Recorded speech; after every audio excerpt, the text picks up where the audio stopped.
We are back with an update for the AFC North after week 5 of the NFL season. Let's get right into it with a new division leader, the Baltimore Ravens. They won on Sunday Night Football against the Bengals at home, 19-17. That game was for the lead in the AFC North because the Browns lost to the Chargers. More on them in a minute.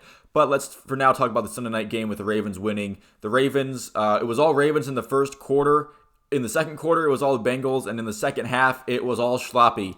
This was an ugly game to watch down the stretch, but it's one that the Ravens did come out on top of. They jump out to a 10-0 lead early in the game, heading a little bit into the second quarter. And the Ravens, however, they do what they've been doing throughout this early season and building themselves a lead and then slowly but surely watching that dissipate. They were up 13-10 heading into the fourth, but they would see that go away as well. I think a lot of this does come down to them getting lucky that Zach Taylor is a bit of a dunce and an idiot, but we'll get into him later. Let's talk about the Ravens, though. Lamar Jackson has come plummeting down, at least in this game, since his superhuman start.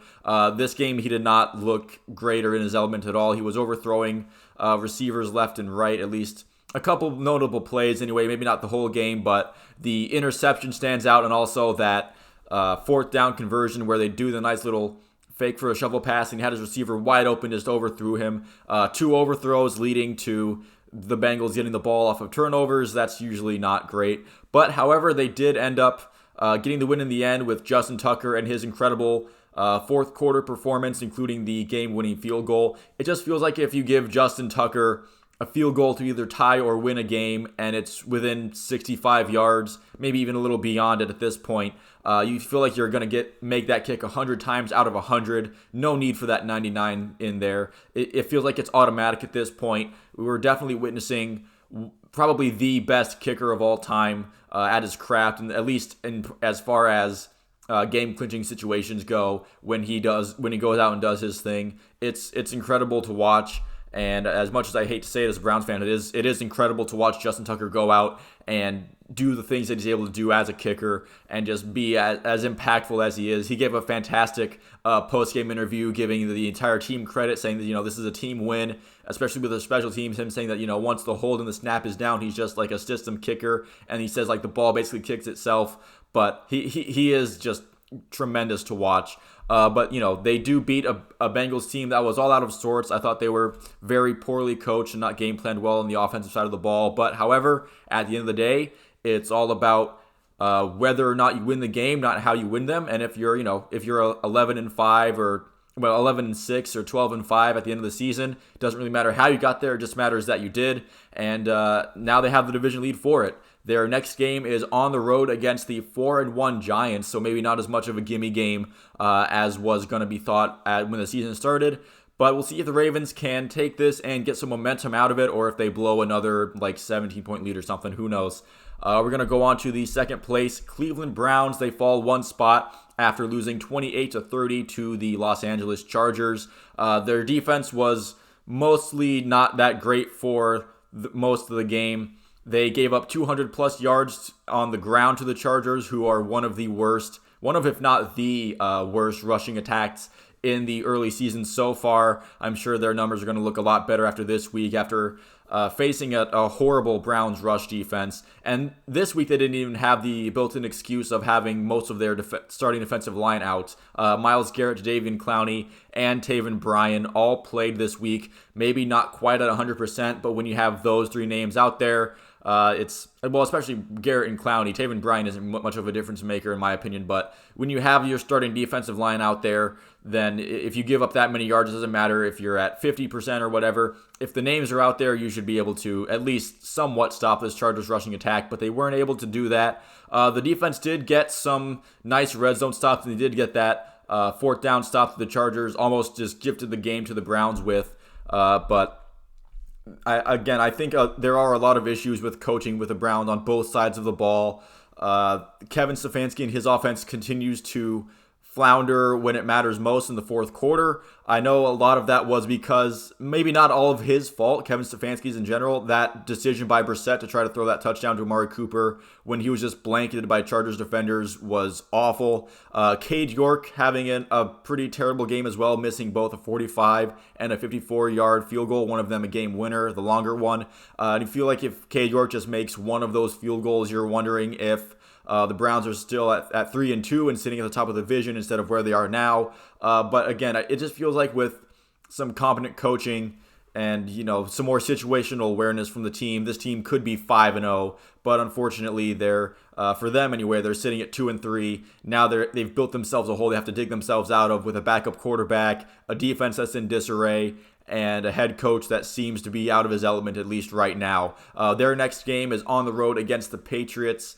I think the starter is still going to be Bailey Zappi for them. If not, it's going to be Brian Hoyer. So either way, the Browns are going to be facing a backup quarterback. Didn't stop them from losing to the Jets. So I guess you can't just pencil in a win for this Browns team anymore. They have completely threw all their trust you can have in them out the window. There's no gimme games for the Browns at this point in the season.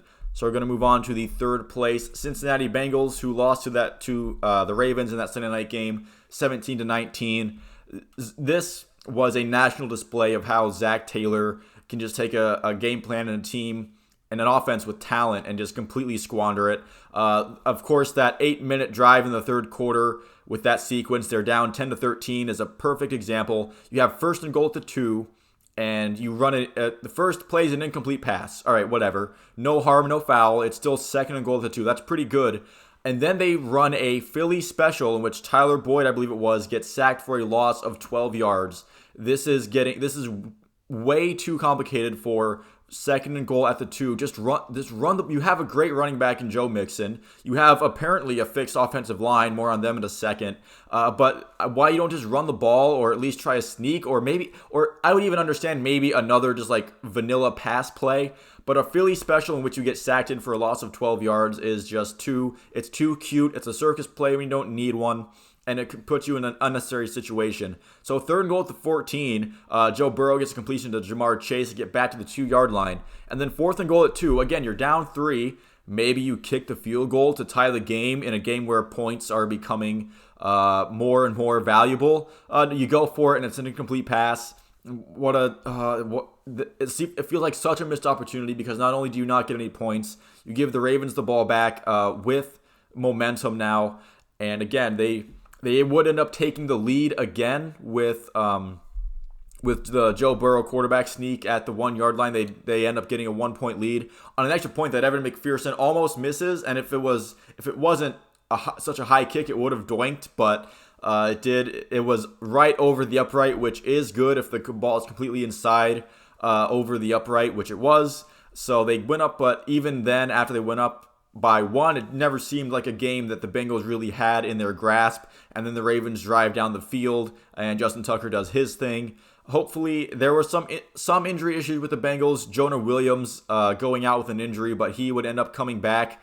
T. Higgins leaving the game with an ankle injury. Hopefully for the Bengals, those aren't major, but you never want to see your offensive starters getting hurt like that in a Sunday night game in which you lose. And their next game is on the road against the New Orleans Saints. So the Bengals trying to pick themselves up and hopefully get some momentum back for them after this week. And finally, in the basement, again, the Pittsburgh Steelers. They get demolished by the Buffalo Bills, 3-38. I feel no need to analyze this game any further than that. This is Kenny Pickett's welcome to the NFL moment. People will point to like plays where somebody gets lit up on a hit or something like that. This entire game was Kenny Pickett's welcome to the NFL moment. Your first start is on the road against a Super Bowl contender, and you're quarterbacking a team that wasn't projected to be very good, and now they're even worse with TJ Watt still being out. I think Steelers fans have two options. Option one is hoping that TJ Watt coming back electrifies not only the defense but the offense as well for giving them better opportunities, and that this offense looks better and puts up more than 3 points against opponents that are not the Bills and not Super Bowl contenders.